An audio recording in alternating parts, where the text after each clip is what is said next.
The Woman Who Refused to Panic, April 15th, 1912. The Titanic had struck an iceberg. The ship was sinking. People were running toward lifeboats, but nobody knew what was going to happen next. Among the passengers was an American woman named Margaret Brown. Most people would later know her by a different name, the unsinkable Molly Brown.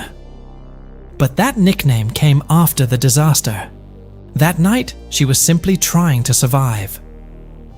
Molly made it onto lifeboat number 6. But once the boat pulled away from the Titanic, she noticed something that terrified her. The lifeboat wasn't full, and there were still people in the freezing water.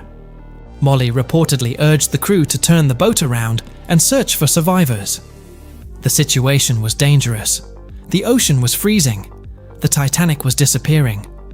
And nobody knew how many people were still alive. But Molly didn't simply sit there and wait.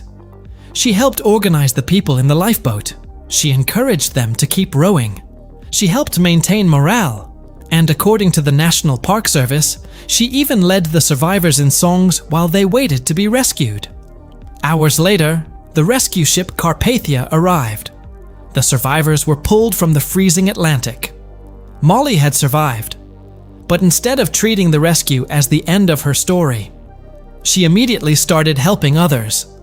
After reaching New York, she worked with other first-class passengers to help survivors who had lost everything. She helped raise money and supplies for them.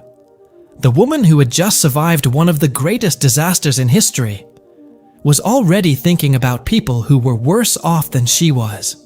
And that's why her story became so famous. Not because she was rich, not because she survived, but because when everything around her was falling apart, she refused to become helpless. Years later, people would call her the unsinkable Molly Brown, and the name stuck. But maybe unsinkable never meant that she couldn't be knocked down. Maybe it meant something else. You can be terrified.